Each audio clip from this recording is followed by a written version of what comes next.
Hello and welcome to SideQuest episode number 79. We are not live this time because there was some DCP hiccups. No, you've ruined the illusion. We are live. But you're watching the video, so you'll never Why even know. didn't you tune in live? We were waiting for you. Why didn't you know what, What right? happened? We did a massive giveaway live. We gave somebody £100,000 if you tuned in, and nobody tuned in. Nobody So we just kept to ourselves. I guess we're splitting. We're just giving away houses. Like, people are just like, I don't want to be here. I was like, all right, cool. We're giving away PlayStation 5s. Damn, Xbox Series PS5s? Even Now the we're PS6, serious. And people were just Oh like, my God. Like, Eric, did you hear about that game? I guess is a UK retailer that got like a bunch of PS5s in stock, and like there was a Twitter account that was a bunch of resellers that said they got like 1,000 of them or something. Holy crap! Yeah, and the crazy thing is that someone was trying to tell Game about it. They were like, "This person is a reseller," and then Game blocked the person just telling them about the reseller instead of. It's like, oh my he's god! Trying to help you, but I guess it's one of those weird things, right? Like I hate resellers, but I guess for Game they're just like, well, we've got the sale, so we don't really care. Like, they're just like, you'd like to think they care about the consumer, but they're just like, well, we just sold 1,000 PS5s. It's dollars and cents for them, right? That's such a short-term approach, though. I feel like that's the kind of stuff that get GameStop in trouble, which also has an interesting story this week. But like not like just being concerned with the bottom line and not being concerned with how you appear to your customers. Like, yeah, you're going to make short-term gains, but over time, people are going to be more likely to spend their money at places they feel that makes them feel more comfortable. Yeah. Yeah, I mean, in the UK, they already have like that reputation anyway. Like, those people they'll often be like, "Oh, I don't have to pre-order from Game. Like, why does Game always get these deals?" So it's like, it's not exactly the go-to place, but no. Right. Does it have a similar like in America? GameStop is kind of looked on as like I'm glad there's a GameStop in my town because at least there's a place to buy video games. But it's like. When you walk in there, they're like harassing you to buy, warranties for video games, and they're like add-ons, and they don't treat their employees very well. A lot of times the employees are awesome inside the store, but you hear all these awful stories about how they treat their employees. It's the Starbucks of gaming. It's like, well, if I have to, at least there's one around the corner that I can go to. Yeah. And there's very few like privately owned game stores anymore, at least in my area. I miss them. Yeah. Like most of them, if they are privately owned, they mainly will focus on old games, like retro video games, which is awesome. It's like really fun to walk into a store like that that's just filled with retro stuff. Yeah. But if you're concerned with new PS5 games or Xbox Series X games, like you have the option of ordering it off the internet, going to Best Buy, or going to GameStop around me. And none of those are awesome options. My Best Buy looks like it looks like it's having a going out of sale right now. Yeah, it's like you walk in there and it's empty. Not that I walk in there often, but like on a couple of occasions over the last few months, I've had to go in to get something real fast. And like you look at the game shelves and they're bare. It's like they're not even stocking them because most people who are buying stuff right now are just ordering online or ordering for pickup in front of the store. So why bother stock the shelves, I suppose? Did you see the thing like Cyberpunk had, what was it, 80% was digital sales? That makes sense, especially now. I mean, this pandemic could be the nail in the coffin for physical sales, right? It's a shame because it's like I definitely, I mean, I am someone that buys so much stuff online, and back in the day, like I would go to game shops more because before I was like, used to create content, or before I used to just like be like on the internet all the time, I'd go into a game store and like look at the back of a box and be like, these screenshots look kind of cool, I'll buy it. But I do kind of miss that, like you were saying, sort of like the independent game stores. There used to be one near me that I always used to go to with friends because they were kind of a mixture. They were the front side actually sold guitars, and then the back of the shop sold retro games, import Japanese games. Wow. And even like they even had in the front of the shop, I never bought it, but you remember that GameCube that there was like a big tower that had a second drive beneath it? It was like I can't remember what it's called. It was like a special version of the GameCube, but it was like it that Panasonic Cube thing? Maybe it was. Was it silver? Yeah, it was silver. Yeah. I know what you're talking about. I don't know the name of it. Yeah, they had that in the window, and I always saw it. I was like, but I used to go there to get things like, do you guys ever? I mean, I know it's like more sort of anime focused, but did you guys ever play on the DS like Jump Superstars and Jump Ultimate Stars? No. Oh, okay. No. They were. I mean, it was quite niche. It was Japanese only. It was basically like it was the ultimate fighting game because obviously in Japan they had all the IPs for them. So it was just like all things like Naruto and Bleach and One Piece and all these obscure Japanese mangas. But it was a fighting game where you kind of create your own little panels on the DS screen. And I used to import that from that store, and it was just it was so good. It's so good. But it's gone now. It's gone. Yeah. It's cool to have a place like that too that's filled with knowledgeable employees who are passionate about the stuff, because like sometimes it's nice to have a conversation with somebody who knows what the hell they're talking about, as not to like dismiss the knowledge of people at Best Buy, but at Best Buy they have to be knowledgeable about a whole department worth of stuff, whereas the people who run a store that imports video games probably know quite a bit about that specific thing. Like I said, more niche. Yeah. Like you're more likely to find buying a guitar at a guitar store, you're more likely to find somebody who knows about guitars than if you buy a guitar off the shelf at Best Buy, which they used to sell. I don't know if they still do, but I remember that. Buy guitars at Best Buy. I remember being like, a guitar? I guess. If you're in a bind, you need to find a gift. When, about kind of like people having the knowledge. It reminds me when I was younger and I bought a copy of Smash Brothers for N64.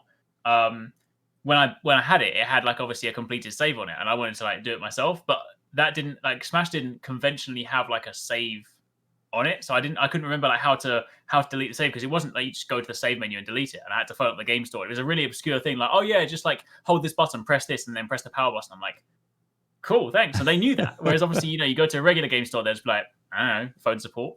Yeah, right. Well, also a lot of that stuff now is just like a Google away, and I feel like that has affected the niche knowledge department as well. When most of those questions are just a Google away with a Reddit post that tells you what's going on. Sometimes you don't know what to Google though. Like you're so knowledgeable, or you're so stupid about a topic that you don't even know where to start. So like that's what I think YouTube is really good at, that because they can somebody could just talk to you and introduce you to a topic, and then like if they make 6 videos about like I don't know how to hook up your American consoles using SCART to get awesome video, like you can learn like this topic that you had no idea this world even existed over the course of something like that. And a conversation is much better than trying to Google something that you don't know about, because you can really get yourself into trouble too. Like you can get into some advanced stuff without having the kind of the middle knowledge, and like all of a sudden you're doing stuff that can basically like end up hurting whatever you're working on. Yeah. Yeah. Well, did you guys know that this month is the 20th anniversary of podcasting? Is it really? What? Yeah. So apparently the podcast, like the first podcast was put up, and like if you define podcast by somebody talking, and uploading an MP3 and having it like linked to an RSS feed, it was 20 years ago. Like this month. Crazy. Isn't that crazy? Yeah. Wow. 2001. What were you doing in 2001? Were you listening to podcasts in 2001? I wasn't. I think I was downloading music on Napster. Yeah, definitely. Oh my gosh. And then using Winamp with custom skins to play. Oh yeah. I definitely had a Winamp library. Yes. Yeah. Yep. Guys, we should talk about a game that came out last week that I think all of us have played. Yeah. My feelings are so mixed on this. Hitman 3 came out last week, and I love this series. I got to tell you guys, though, my experience with Hitman 3 has not been the best. Okay, what platform did you play it on also? I'm playing on the PS5. Sorry, okay, PS5. And I wish I hadn't. I wish I had bought it for any other platform, because if I'd bought it for PC, I would have been able to import my Hitman 1 and Hitman 2 levels, which they announced like right at the last minute, and I had already bought the PS5 version. If I had known that, I would be able to do that, because initially there was a controversy that you wouldn't be able to do it because originally I had bought it on Steam, and Hitman 3 is coming out on Epic Game Store, so they wouldn't be able to import your stuff. But then at the last minute, they said you could, but I had already bought it on PS5. So I just kept it on PS5. And the Xbox Series X version actually runs at native 4K, which the PS5 version does not. And this is actually kind of notable for Xbox, because this is kind of the first time a multi-platform game has come out looking better on Yeah. what should be more powerful hardware based on the stats. With that said, though, it is 1800p, so it's not like they're checkerboarding or running at like 1440 or something like that. It's 1800p versus 2160, so not a massive difference, but there's definitely a difference right there. And also, it's just nice to see Xbox get a win. Yeah, no, it's true. It is nice. Of course, then you got like Xbox people being like, Sony already sucking, huh? Wow. Hey, that's because the Xbox guys got no games. Man. I'm joking. Don't be angry. And don't be. I still need to get a Series X personally. I'm still looking for one. No, you don't. You don't need to. No rush. Later this year, buy it when Halo comes out and get the Halo bundle because there'll probably be a Halo themed Series X. Let's be honest. That's a good idea. Yeah, you're absolutely right. Also, it's impossible to get anyway. So yeah, right? Just like everything else. Yeah. So the first level, this is a Hitman game through and through, right? Not a whole lot has changed. If you played Hitman 1 or 2, or like the 2016 version of Hitman 1 or Hitman 2, like you're going to be very familiar here. There's not a lot that's changed. They've added some new weapons. They added this camera that allows you to kind of like remotely hack some objects, mostly gimmicky. But it feels like the same Hitman, right? It's it looks a little nicer. It feels the same. And there's a couple new items that you can interact with. Basically, you're just getting 6 brand new levels.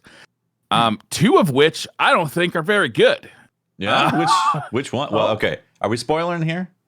Yeah, I'm going to spoil a little bit. I don't want to spoil like the plot or anything like that. The game's brand new. I feel like it's okay. I mean, I know it's brand new, but it's only 6 missions. Like, let's be honest. It is only 6 missions, yeah. And I'll also say that, I mean, I know everyone plays games for different reasons, but I don't really feel like you play Hitman solely for the story. No, I think the story, the story is what you do like on your first playthrough, and then what you really do is you do all the elusive missions and the hidden targets that they put out over time, and that's really the meat and potatoes of Hitman. I think a lot of people probably just play through the story and then move on to the next game, and that's going to be the bulk of my complaint here because I haven't gotten to that meat and potatoes yet. I just finished the story so far. In fact, I just played the last mission today. Oh, okay. But the first mission was great. Like, I'm back in Hitman. It's got a cool opening where you kind of you come in on a parachute, you land on this like big kind of Burj Khalifa type tower in Dubai, and it's just regular old Hitman. You're prodding the edges of what you can do until you kind of find how you're exactly going to assassinate somebody, and it just feels like Hitman. The second level, however, I think it's called Dartmoor, and it takes place. Yeah, it's a big mansion. It takes place in, I don't know, Scotland or somewhere in the UK. Yeah. And it's the worst story mission I've ever played in Hitman. Like, I was streaming this at the time, and I was having a great time in the first mission. We were getting into some hijinks. I was drinking some beers. The second mission comes along, and all of a sudden, they tried to turn Hitman into like this like murder mystery where this family, there's been a murder in this family, and now I've got to be a detective and go around and search like a bedroom of a dead guy, and like if I don't look at exactly the right spot, I could miss a clue. If I don't find the clues, I'm not going to get the right like conversations to open up, and it was just like so fucking tedious. And not at all what I want out of Hitman. I think the clues were bugged because I was pretty sure I got all the clues, and it still said 5 out of 6 and like 3 out of 4 and stuff. And I was like, I was able to get all the clues, but it wouldn't surprise me if you had some bugs, because I had some major bugs, progress stopping bugs in this game, which I was really disappointed about. In fact, I was never able to finish the 5th mission at all. The 5th mission, I don't need to explain the 5th mission, but basically you do your targets, you kill your people, and then the only exit that would open for me, and I've heard that there's other exits that could be in that mission, is that you have to go and talk to a woman, like on a dance floor. But I would talk to her, she would outstretch her hand so I could dance with her, and then nothing. I couldn't get any interaction to happen. There's no way to exit out of the level. Yeah, no, you had to go dance with Diana, right? Yeah, couldn't dance with her. She would outstretch her arm. and no button prompts. So the only way I was able to play the last level was to actually just not see any of those cutscenes, which I assume were very important because some major shit happens. Like all of a sudden you wake up in a really different spot. Definitely. There was definitely some stuff. Ultimately, I love that level though. There's so much to do on that level. That level, the 5th level, takes place. The vineyard, right? There's like a vineyard and a huge party happening, and you've got like kind of two targets, plus you have to take out one of the targets while protecting like somebody else who's very close to you. And I loved all the ways that you could take out the targets. I thought it was some of the most inventive stuff I've ever seen in a Hitman game. Like you could do some really cool stuff. It was a huge area to explore as well. And I can't wait to go back into it because I haven't done any of the house stuff. Like I basically did all my assassinations in the vineyard and in the winemaking factory. Oh, really? Oh, yeah. And the winemaking. Let me tell you a story about how I killed somebody. This is a little bit spoilery. I think it's fine. I think we should exchange some of how we complete these missions. So this real douchebag who owns this vineyard, right? Well, actually, his wife's family owns the vineyard, and now he just runs it in this tyrannical fashion, right? And he's one of those blustery bastards who likes to yell at his employees and makes everybody feel like the way he's going to make himself feel good is by making everybody else feel bad. One of these assholes, right? So you don't feel bad about killing him at all. So the way I wanted to kill him was in the most public and embarrassing way possible. And what I figured out was that there's a way to make the wine, the huge barrels of wine where they're being manufactured, overflow onto the floor of the factory. Okay. And then there was also one of those plugs that you could kind of like do the plug and make it electrocute anybody who got near it, right? So, I make the thing explode. There's wine all over the factory floor. He comes down, he's yelling at everybody, and I'm by the switch like turn on the electricity, but I'm like, wait a minute, I'm gonna kill like 30 people here if I turn this switch on. I can't do it. Like these people are good people. Like they just work at a vineyard. Like they're making something that I personally enjoy. I don't want to kill I don't want to make this big hit to the winemaking community. So somehow, like I just had to like figure out, all right, can I get this guy alone on the floor and not have all the workers and the security guards on the floor with him getting electrocuted? I don't want to do that. So I had to figure that out. And in the meantime, I froze some people to death. That's a side story. And what I figured out is all I had to do was just wait a little bit and he would send everybody away and I could hit the button, electrocute him, and get away scot-free. It was awesome. It was like, that's the kind of thing I love about Hitman is I hate stealth games, but Hitman for some reason really just gets me. I actually saw that side mission about how you can bust the wine making stuff and all that and have him come out. And I ended up skipping that one. I went and did the sommelier, or however you pronounce it. Right, sommelier. Yeah, sommelier. Sommelier. There it is. I did that mission instead, and I got a very different way to murder that guy. Yeah, very different. Was there high pressure involved? Well, what happened? So this is very spoilery, but like what ended up happening was, so you have the two targets. You got the woman and the Yates guy, the owner, and you get you become the wine dude. Sommelier. You become that guy, and you have to serve like the most premier bottle of wine to this group that's having the discussion about Providence and all that. So you go into this room, and both the targets are there, and Diana's there, who you're not supposed to kill, right? And so you serve the wine, and then one of the bodyguards shoots the woman. So you don't even assassinate her. She gets assassinated by Yates's like henchman. I was like, what? I can't believe this is happening. And then they punch Diana. So again, this is major spoilers right here. They punch Diana and she's on the ground, and like I'm watching this, I'm like, holy crap, this is very different. Like this is happening right in front of me. And then they take her away, and then like a thing comes up that says 10 minutes to reach Diana before she dies. So you run through the vineyard, have to go all the way up to the top tower or the top like room type of area, and then you take out everybody there, and then she's like, I've been waiting for you, what took you so long type of thing, whatever. And then Yates shows up. Oh, by the way, you're like dressed as one of the bodyguards also, or at least I was. Yates shows up and is like, here we are, I'm gonna kill you, and then she tells Agent 47, wait for the right cue to make things happen. And then she ends up stabbing Yates. Falls on the floor. I shoot the other bodyguard. Didn't kill anybody. No, well, no, okay. he's still alive. So yeah, she stabs Yates with a knife. I kill the bodyguard that came up with him, and then he looks at me and says, "What are you doing? Shoot her!" And then I shoot him in the head. What? You guys had the more eventful one. So for me on that mission, right? So I went to the mansion first. I dressed up as Yates's lawyer.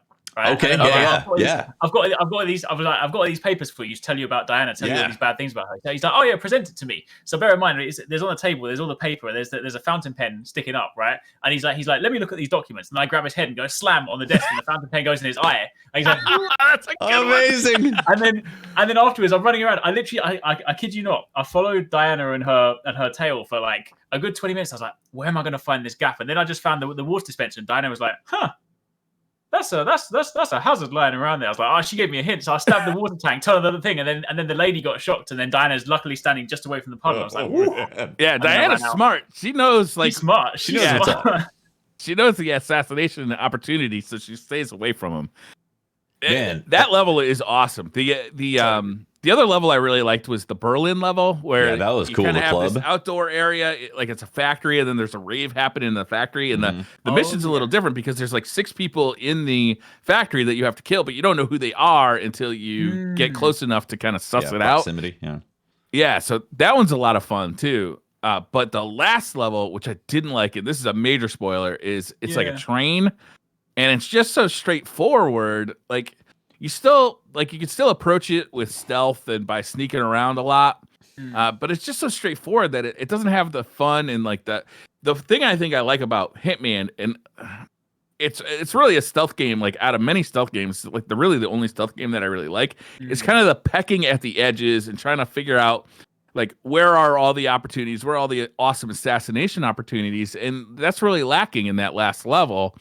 So it's really kind of straightforward, and I feel like I definitely know what you mean. Like, I feel like the last level, to a degree, it's like it doesn't have a huge amount of replay value in that. Like I almost feel like the last level kind of harkens back to the original Hitman. If you remember the very, very first, not the new Hitman one, but the original Hitman one, it had this mission where obviously like at the very end of it, you return to the lab that you came from. And like you're basically just walking in like a badass, and you just like lay waste to everybody. And like you can do it more stealthily, but the idea is that you're just like, yo, I'm back, and you walk through the doors and you just gun everyone down. So I almost kind of feel like, well, because I did do that final mission stealthily. I did that final mission. I snuck all the way down and just took him out. But I almost feel like because you're there for like that vengeance, I kind of feel like you're supposed to play that train mission just like a badass, pull your guns out and just like shoot everyone you see. Yeah. Like, bam, bam, There's bam. no penalty. It's a corridor, right? They're not. Yeah, there are some badass guards though that take like many shots to the head. Like so, if you do go loud, like it can actually be like. Luckily, you get like frag grenades and stuff, so you can take care of it pretty easily. Yeah, I actually did a mix. Like some parts I stealthed, and other parts I was like, I'm killing these guys. And when I got to that part where they had like a ton of those soldiers, I was like, okay, I'm gonna do this different. I stealth that part, and then you get up to the front, and then you de-hitch the train and all that. It's like, yeah. So I took out a bunch of agents, but I also like left the big boys. I was like, I'm not messing with you guys. I wonder what happens because there's the option like de-hitching the train. I believe is optional, right? So I wonder what because like obviously when you walk in, he's like, I guess there's no backup, right? I wonder what happens if you don't de-hitch it. Yeah, like, I wonder. Will they rush in? So we'll have to find out. Yeah. Interesting. So like, I'm a little disappointed in this game, honestly. Like, I'm gonna keep playing it because I really want to play all the like elusive targets and all that kind of stuff. But like, considering this feels like an expansion to Hitman 1, Hitman 2, and considering there's only 6 levels, considering that 2 of those levels, at least from the story missions that I played, I didn't like. In fact, I found like 2 was really bad. Mission 2 I thought was like really annoying and really interesting. It was so slow paced and just slow. Like it did not. You didn't. It almost felt like playing like Myst or something as opposed to playing Hitman. You didn't have to solve the mystery though. You could have done it like a completely different way. You can, but you got to somehow find. So one of the problems with that mission is that there is somebody to kill, but there's also something that you have to find, and you can't complete it without finding that thing. Sure. So somehow you have to interact with enough people to find that thing, right? And that's, I think, what like the Hitman at its finest for me is like, I start off and I'm, prodding at the edges, and then I kind of, all right, here's how I'm going to approach this, and then halfway through something goes wildly wrong and I've got to think on my feet and like hopefully like still keep it going, but it's like now it feels like it's all falling apart in my hands, and it's just like I just gotta try and keep it together like until I get this assassination and then run out of the building like my ass is on fire with people shooting at me. Like that is a perfect Hitman level to me. And with this one, it's like you couldn't really do that because there was that requirement, like you have to find this piece of paper or you can't escape. And like to me, that's like it's not as much fun as just assassinating people. And I really didn't like the murder mystery stuff. I found it very tedious and boring.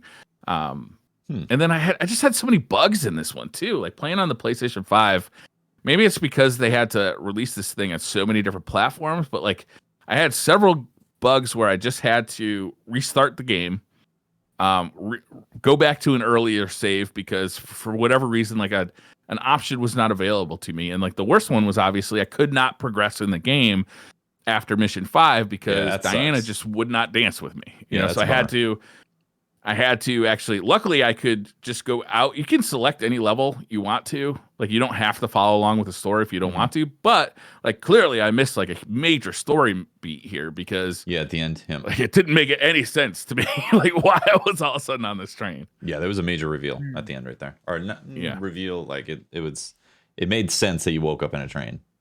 Yeah. So I either have to like start from scratch with the mission and hope I don't get the same bug, or wait for a patch to come out and see if they fix that. Yeah, I was kind of fortunate because I played on PC, so I don't think I had any bugs. So I was pretty plain sailing for the most part. Yeah. I had visual glitches and I had like a couple things where I reloaded a save and like a timer was gone. Like the one where it's the two people that are tech people that you have to take out. Oh, I like that mission too. Yeah, that was a fun mission. Good one. Yeah. That one, I had a thing where I reloaded when you were supposed to. And maybe you didn't do this part, but like your security clearance was about to be discovered that you weren't the person you were, and you had to hack a PC or a computer. And when I reloaded, the timer went away. So like I had no problem. I didn't even know there was a timer. You could stay there forever. Wait, you couldn't stay there forever? Like it took me forever to get out of that building. Was there a timer? Like, well, when you're going in, when you're going in, there was a timer to get if you went the way I went, you have to have your security clearance checked and then double checked. And then the AI was about to discover you weren't the person. And so you had to have Olivia hack it for you. In there. Yeah. Man, I actually really enjoyed like all the levels. For me personally, I thought it was awesome. In fact, I really enjoyed that mansion mission. I thought that was cool. It was interesting to see all the different possibilities upon exploring. In fact, I actually found the guy who I was supposed to talk to start the process of getting that paperwork. I could have gotten that paperwork and without solving the mystery, and then murdered what's her name in a different way. In fact, the way I murdered her was after she knew I was Agent 47. After I right. She guesses it. And then she walked under a chandelier and I shot the chandelier and killed her that way. And then really? That's a classic right there. I literally just followed her onto the balcony. The door's closed. She's got the worst guards. She literally walked in the balcony and was like, I need some fresh air. So I closed the doors and went, push. And then her guard's like, all right. Sweet. Like you're Agent 47, but you can't possibly have done it, right?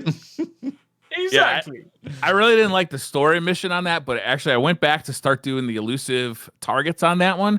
And the first elusive target that I'm doing, I haven't finished it yet, but I'm really enjoying it because the mission is you have to complete all the objectives. You have to dress in like a red like hunting jacket, like like you'd see like in those English like chasing the hounds kind of hunting jacket, kind of thing. So you're dressed in that, and you can only kill your targets with a double barrel shotgun, which you don't start with. You got to go find. It's pretty fun. So you're in this bright red jacket. So obviously you got to sneak around. You cannot change your outfit. You have to stay in this.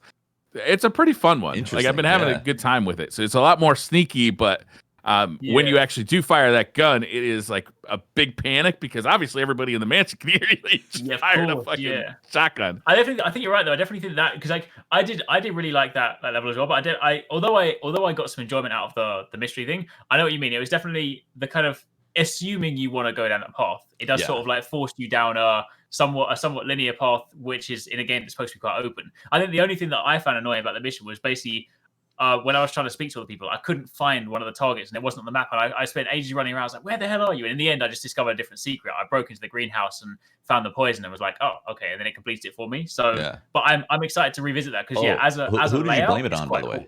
Who did you blame the murder on? I blamed it on the sister-in-law. Like, what was her name? Yeah. Yeah, the sister-in-law, because apparently because according to my version of the story, like the woman who we were there to kill had killed the sister's brother at some point in the past, and then she was trying to poison her, and she was about to go and poison her. I thought the mission was going to take a turn as well, because when she was like, "Oh, I see you're 47," she's like, "I don't suppose I can employ you to go and kill her, can I?" And he's like, "I'm not here for that." I was like, "Ah, I thought you were going to give me a new spin." That'd have been cool. I ended up pinning it on the butler. Oh, I thought it was the butler, to be honest. Yeah. It's always the butler, right? Exactly. Yeah, it's interesting. Like all of them were dirtbags, so I think you could kill any of them and be pretty happy with yourself. Exactly. The whole lot of them. Yeah. Yeah, so I definitely enjoyed all 6 missions. I will say the last one was the biggest turn. In fact, if you're not really a fan of the Hitman series, or if you're looking for more of a straight up like kind of, gun gaming experience, the last mission is kind of like a here you go, have at it, go kill everyone type of thing, It feels like the last mission in GoldenEye a little bit, which is on a train and you're kind of like trying to stealthily kill people so you don't like have every guard on the train rush you at the same time. The Uncharted 2 train mission as well. Right? Yeah. Overall, I really enjoyed it. Did you guys all right, do you know if they actually updated the graphics for Hitman 1 and 2 missions? Yes, they did, but like only slightly. Okay, because I actually it depends actually, because if you're playing on PS5, like I don't know if you could get Hitman 1 at all, but you can definitely get Hitman 2. Yes, you can. You can get Hitman 1 as well. I bought the Hitman Game of the Year thing because I actually have not played Hitman 1 before. I've only played 2. Yeah, and then obviously I played this. So having finished the story, I was like, I think I want to play the first one now. Go through it. And Memes was watching the whole time too, and she's like, "You should play it. We definitely need to go through this and start playing it." Yes, I'll tell you, it's a wonderful couch co-op game. Like even though you can't share the control, like you're not playing 2 controllers, it's a wonderful game to sit on a couch with. Like my wife doesn't like video games, but she loves that game. Yeah, because we sit there and we plot out like what all the shit we could do to people. Yes. And it's amazing, like how often when you think of something bad to do to somebody, you can do it. Like you can figure out a way to do it. Yeah, it's really cool. So I bought that and loaded up the first mission, the Paris mission, and it looked really good. And I was like, I wonder how good it looked back then. What, 2016? Like if they had done a lot of updates. Yeah. Is the Paris mission the one with the big party? It is a like fashion show. Week? Yeah. Yeah. That's a great mission. That game came out episodically, which was actually like an awesome way for that game to come out, because you got that mission and that was all you got like for, I don't know, a couple of months. So you just kind of plucked away at all the different stuff you could do in it. And then you got the next mission and that was all you got for a couple months. It took like a year for that game to come out episodically. Interesting. And I don't think it did great sales wise, but it was a really fun way to play it because you're constantly just like plucking away at it. I always thought it was quite an interesting concept as well, because I mean, I know, like, obviously, as like a Hitman fan, like, obviously, you're like, I want to play all the missions right now. But in the actual Hitman kind of universe, it kind of makes sense. It's almost like each month you've got your contract. It's like, this month, 47. Yeah. This is where you're going. So, like, it was, although it was kind of annoying to wait, it was quite cool to be like, oh, you check back each month and stuff. There's there's some really. You really get to know the levels too, because you play through the story mission. But then it's like all the other stuff opens up. Like you get your elusive targets. They also have these, like, I can't remember what they're called in the Hitman universe, in the world of assassination, but they put in like limited time events into these games. Like in Hitman 2, they had the one where Sean Bean was in there and you had to assassinate Sean Bean, and he was only in there for like a week or two. And if you didn't kill him when he was in there, then you missed your opportunity. But like, they do that. They'll just put, it's a, they'll put live stuff into that game. It's pretty cool. So I understand the annoyance and the controversy between, whether or not your saves are going to go forward and whether or not you have access and all that. And like, it is expensive too, because I looked at Hitman 2 Gold is like $100 if I want to play it in Hitman 3. And then the Game of the Year edition for Hitman 1 was $30. So $30 not so bad, but it would have been nice if there was like a $60 you get all of Hitman 1 and 2 into your Hitman 3 experience. Or like $100 Hitman 3 that just included everything. Yeah, that would have been really nice. Moving between the consoles, like now is a time of flux for all the consoles and everything. I was really disappointed that I didn't buy it on PC. I might end up buying it on PC in addition, but then I lose all the progress I already made on the PlayStation. Like because you kind of complete you level up on the levels themselves as you do more stuff, and you unlock cooler things you can do in there, and new outfits and stuff. And that was another thing that drove me nuts is that to unlock anything, you have to be connected online, which I didn't know while I was playing through it the first time. So my progress in the first 2 levels, I got knocked offline on launch day. Didn't realize, I'm like, whatever, I don't need to be online for this game. So when I stopped playing, I realized, none of my progress got saved because I wasn't online. I was in offline mode. Which was a real bummer. Did it keep on disconnecting for you?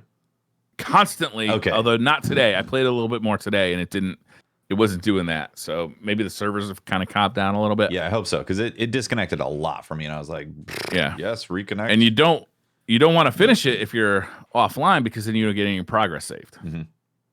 Yeah, interesting.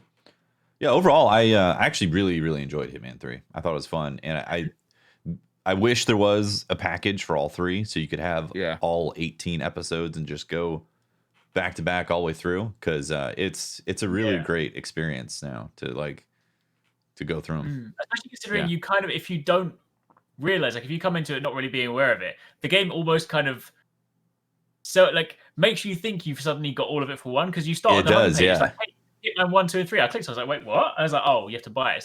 It's kind of a bit of a hey. It's a little cheesy. Yeah, be like, huh? Yeah. Oh, interesting. Also, visually, it looked great too. The ray tracing and all that. Oh yeah, looks super good. Yeah, it's really nice looking, especially I think the Dubai level. Dubai, that was great. On that shiny bald head, glorious. The reflections in his dome, love it. Yeah, I thought what's the best costume you guys got? Ooh, I don't think I really had any silly costumes. Nothing silly. Maybe no, I didn't get any club security. In China, I found that a lot of the civilians, like pedestrians in the outside world, were wearing Crocs. So basically, if you weren't Crocs, you were dead meat, because I was trying to get Crocs on Hitman, but you'd kill them and then you couldn't put on their clothes, because a lot of people. So I was really disappointed. I took probably pictures of 5 different people that were wearing Crocs in that game, and Hitman 3 Game of the Year, brought to you by Crocs for sure. Love it. I didn't actually, because I know some of the previous ones you can kind of get in the chicken suit and stuff. I didn't actually see anything really weird.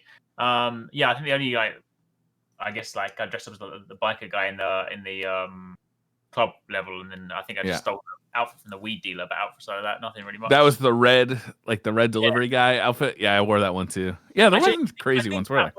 I think in that one I changed so many costumes because the club was broken into so many sectors. I was like, I got this costume. It's like, okay, cool, I'm cool here. I literally crossed a boundary. They're like, oh no, nobody likes you here. It's like, all right, I'm gonna borrow your clothes. Yeah. And then I crossed through the door. It's like, nope, nobody likes you here. It's like, oh my gosh. I love that level. The Berlin level, I felt because there are so many different people that you had to assassinate. There were so many different ways to do it too. The opportunities were all over the place with that level.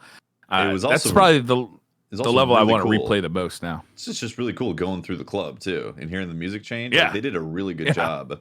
I wanted to actually take the clothes off of one of the DJs and walk around as a DJ, but that would be good. I didn't have a chance to, so I didn't do it. But on that stage, I completely missed because I did that stage and I didn't even realize there was a basement club in that stage, right? I did the whole thing on the top, and I because obviously you kill about 5 guards. I guess they're distributed everywhere. So I did all the stuff. I went into the biker garage and all that stuff like that. And it was only when I was going to leave that I got lost, and I was like, "There's a club down here. There's a completely other club that I missed." I was like, "What did you think everybody was doing there?" Well, because when you go through the upper floor, there's the outside dining area, there's the canals, and there's the kind of the milling around area, but I never went down the stairs, and suddenly I was like, "Where's that dance music coming from?" Yeah. What is that thumping? Yes, they need to file a noise complaint with their neighbors. God damn.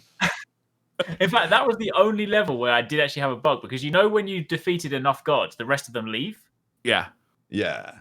So I was the last person that I killed was in the biker garage, right? So I come out on top of the crate, so I'm looking down, and then like 5 or 6 people are just beaming out, but they got no animation, so they're standing like this, and they're all just in a line going. That was the only bug that I got, but it was hilarious. They were like, "Quick, we've got to get out!" It's like, That's hilarious. I had a bunch of visual bugs. I had a lot of people standing in counters, and I had a lot of people folded into each other. Like I'd walk up and be like, "That looks strange," and be like, "Oh, it's 2 people and sharing the same spot. That's why." Did you play the PS5 as well? Yes. Yeah. I had guards that would be like in the same spot. Okay. So if you shot one of the guards in the head, he would drop, but the other guy would be like, "What the fuck?" Oh man. Yeah, it's buggy. I hope they patch it up and get it fixed. I'm sure they will. It'd be nice if they put Hitman 1 and 2 on sale on like every platform just to make it a little more affordable. I know that, obviously IO is independent developer now, so they could probably use the money, but still it feels very expensive if you want to get like the whole package. Yeah, the fact that Hitman 2 Gold is $100, I was like, come That's on. a lot. Come on, man. Like that was unfortunate. Did you see the one challenge on the first level in Dubai? It says, with 1 sniper bullet, kill both targets. Oh, really? Yeah, I looked through the challenges on there. I was like, damn, I haven't attempted that at all. I don't even know where the sniper rifle is, but I was like, you might have to unlock it by doing other things. What did you do on that first level? Yeah, did you just do the thing where you lost? What? Say that again. What did you do on the first level to kill them? What did I do? I was a little bit drunk during the first level, to be honest with you, so I don't remember.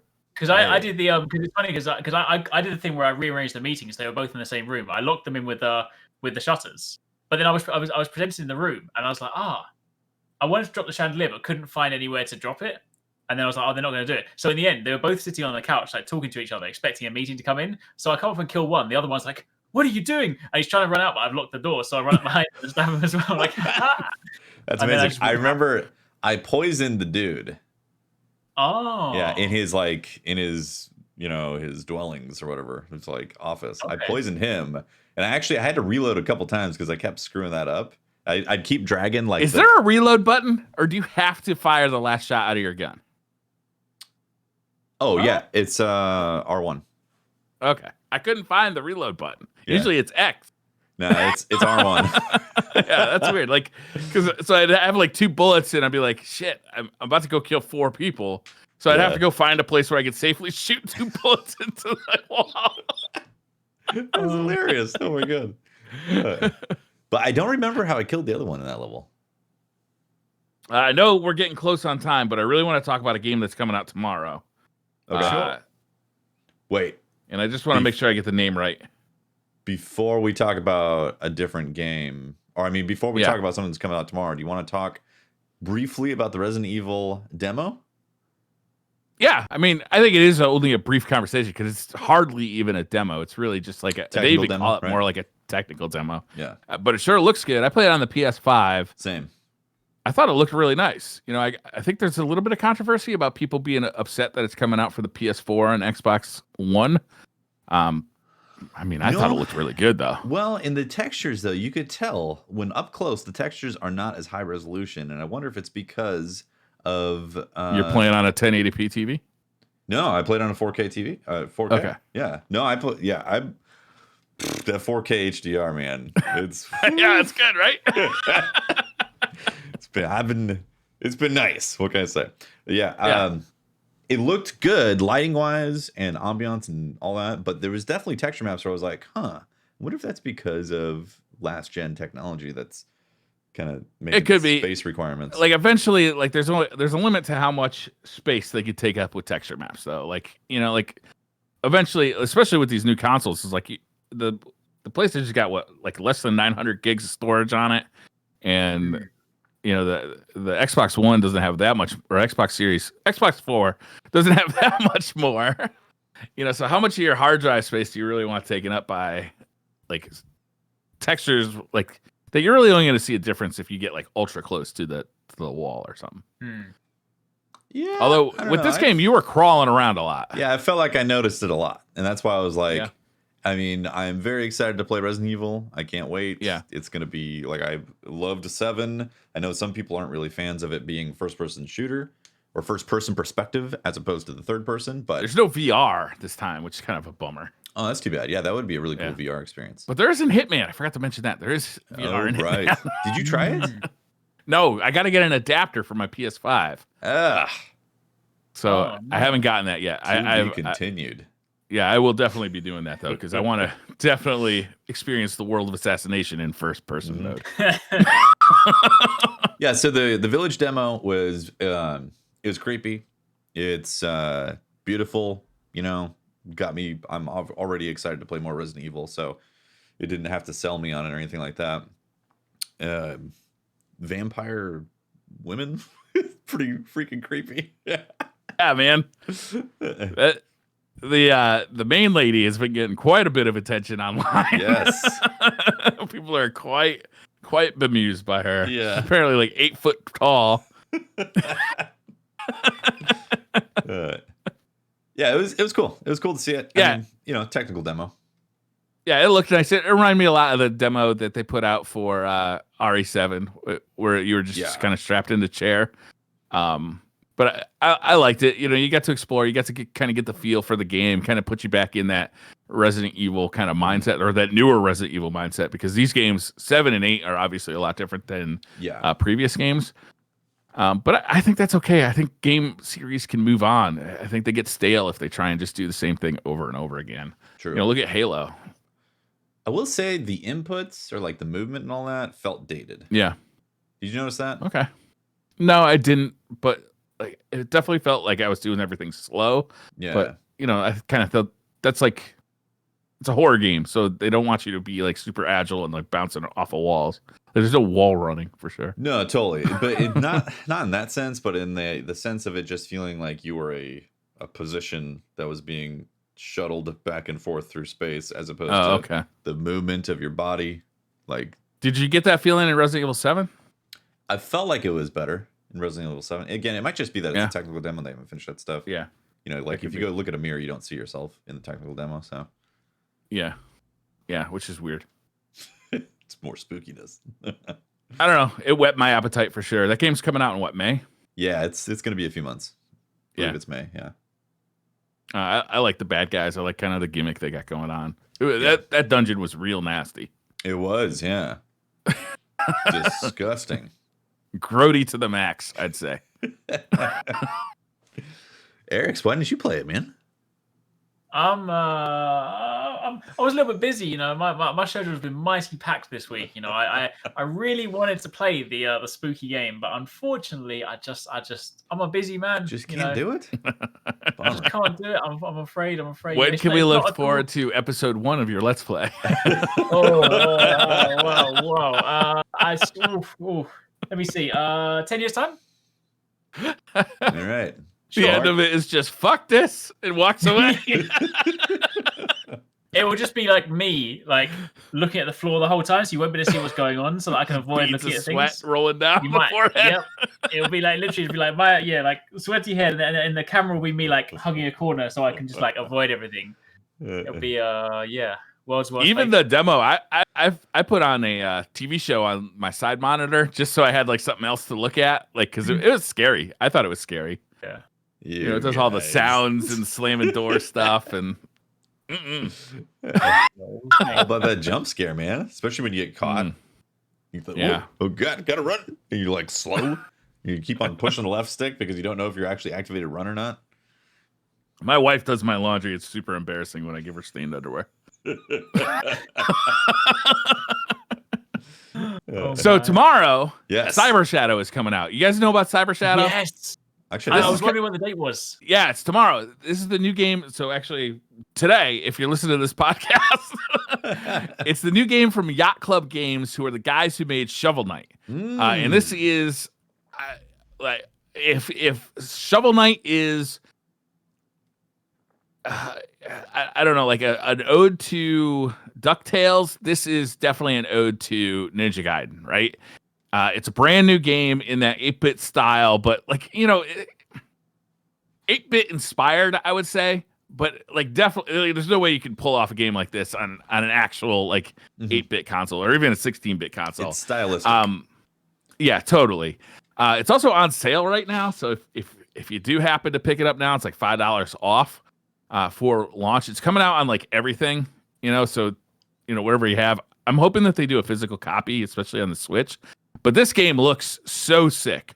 For me, Ninja Gaiden is definitely one of my favorite like NES games. What was it called again? Cyber Shadow. And it's like it's totally got that look, and it looks like it's gonna have that feel to it. It really does. It looks badass, and like I'm super excited that it's like a level based game. It's not another roguelike. It's actually like a game you can play through, and like based on their history of Shovel Knight, like how good they made that game and how well they supported it over the years. I'm really excited for this. This game looks great. I am definitely buying this. Yeah. And it's $15 if you buy it now. It's $20 at launch. Yeah. Which is tomorrow or today if you're listening to this today. Or yesterday if you waited a day to listen to the podcast. What platform do I want to get it on? Oh. It seems like a Switch game to me. Right now. It just looks like a Switch game to me. I've pre-purchased it on Switch. It's like, I've been obviously looking forward to this one as well. I love playing those kind of games on my Switch anyway. Like it's definitely, it's just like, I love Ninja Gaiden as well. So this one is, it looks. This looks awesome. I can't wait. Yeah, it made me boot up The Messenger. That game came out in what, like 2016, 2017? The Messenger. Do you guys remember that game? Yeah, I actually haven't got around to playing that one yet. I downloaded it, but I haven't played it yet. That one's got a twist where it starts off as like an 8-bit game, and then halfway through it takes a story twist and turns itself into a 16-bit game. That's cool. Yeah, which is kind of neat. But it didn't nail it as far as I was concerned on either one. So I'm hoping that this one does. And I've been looking forward to this for a while. I really think Yacht Club Games makes awesome games. Shovel Knight is fantastic, and all the stuff they did with Shovel Knight over the years. Yeah, agreed. I'm really excited about that. Yeah, one. they had a ton of expansions with Shovel Knight. Tons. Yeah. And you can buy like the complete collection of all that like at Best Buy for like $20. Nice. It's worth it. Like, game. It totally is. That's a ton of gameplay and really good gameplay. Yeah. Cool. I'm definitely going to play that. Something else coming out this week. What's that? Medium, right? Medium. Never heard of it. Spooks. Both you guys going to play it through and through? Wasn't that a TV Lights show off? from the early 2000s? Yeah, it was, right? I will prepare a gameplay part 1 for this week. I think I'm just gonna watch Watts play it. I think Watts is planning on streaming it. I think that's gonna be my experience with this game. I think I'm just gonna, if I can't watch her live, I'm gonna watch her VODs of doing it. There you go. I think it'll be more fun for me to watch her be scared than to be scared myself. True. I don't really know much else about the game aside from the two worlds. You're a medium. There's a demon chasing you.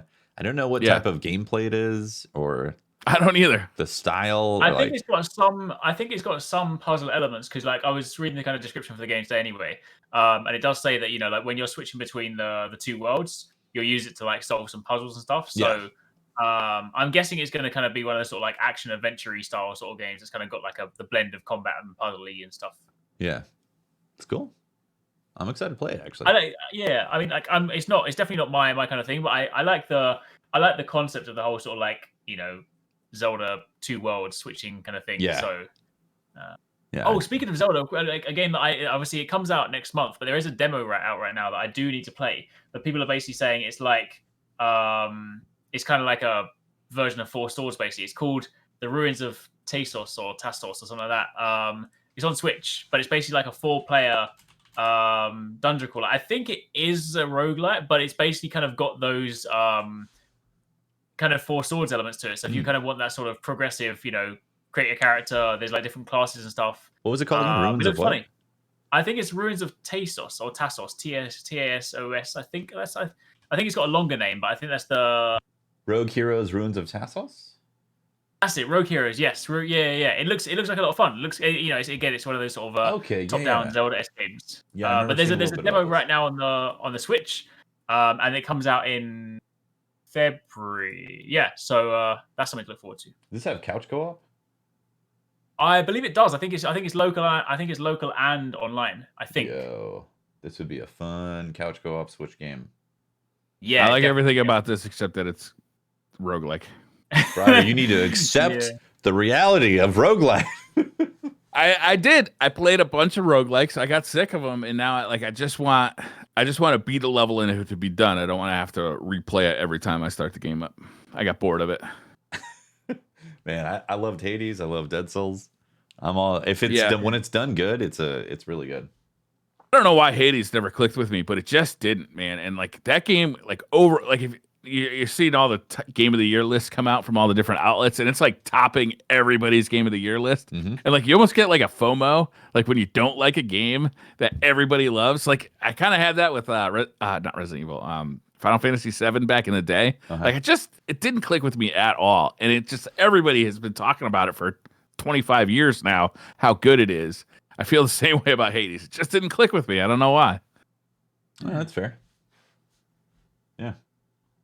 So that's coming out. But not to yuck anybody else's yum.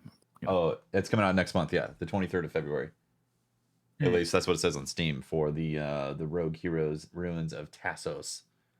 That's the one. That's the one. Cool. Is there anything else coming out this week? Don't think so. No. I think that's it. Yeah. Good stuff. Well, I thoroughly enjoyed Hitman. Yes, same. I'm hoping it gets patched. I really can't wait to start getting into the now that I finished the story to get into like the real Hitman game, which is like all the going back to those levels, learning all the different assassinations, finding all the cool stuff. Yeah. Like because you start unlocking different weapons, different ways of killing people that are really fun. It's impossible to do all the side missions too, right? The first time you go, like you have to do multiple playthroughs for that. Yeah. Some of them are exclusive. Like some of them are like kill a person by putting them in a wine press, kill a person by, electrocution, and like you can't do both. You can only kill a person one time. Yeah. Unfortunately. Can I as well? Like it used to be a thing. I think that's how it happens in this one as well. I remember in the old Hitman games, if you wanted a weapon to be added to your collection, you had to literally leave the mission with the weapon in your hand. Oh, really? That happens in this one, but in the not in this Hitman 1, 2, and 3, but in the original ones, like if you wanted to unlock that sniper, you would find it, and you have to make sure you exit the mission. Yeah, that's right. I remember that now. I think you can do that with this one. So sometimes there'll be some mission I found in the vineyard mission. I found a rifle up in the attic, and I was like, well, I put it in a briefcase and wanted to take it with me. But then I put the briefcase down, and my god took it. I was like, oh, thanks. Briefcase. That's what was missing from Hitman 3. Yes. There was no. You gotta unlock it. You gotta find it. But there's no homing briefcase. Oh, it's there. Yeah. You have to find it. Does it do the same thing as Hitman 2? Yes, it does. All the weapons do. Like everything. Okay, cool. I've been using the killer bananas a lot. Because it seems like in every level there's a banana. And I use a coconut. A coconut is good too. Does it make what is the sound of the coconut hitting somebody? Because my favorite part of the banana is the ridiculousness of it, but a coconut could be good. I think it cracks in half and you're going to use it once. Oh, okay. So the banana is great because if you knock somebody out, it says non-lethal on the banana, but if you knock somebody out first and then throw the banana, that motherfucker's a dead man. That is a lethal banana. Some high potassium. Overdose. Yeah, potassium overdose. That's amazing. Right. Yeah, I wish Watts was here because I can't wait to hear her talk about Medium. Like that game, I think that's really the game she's been looking forward to. Well, I think next week then we're gonna have a full discussion about Medium and get Eric's in-depth, moment-to-moment, heart-pounding experience. I will. I'll relay the experience. Yeah. I wonder how scary it's actually going to be, because if it's like Control scary, I can handle it. If it's Resident Evil scary, I can handle it. But if it gets into what was that? Shit, I always forget the name of this game. What's that? PT or Silent Hill? PT I thought was pretty scary, to be honest with you. Like that was a little over the top for me. Like I finished it, but I didn't like it. I feel like it starts with it came out early in the Xbox 360. Oh, it doesn't matter. Yeah. I don't know. Some games are too scary for me. Huh. Interesting. Well, I think that's going to do it for this episode, right? I think so. It was weird not having chat, wasn't it?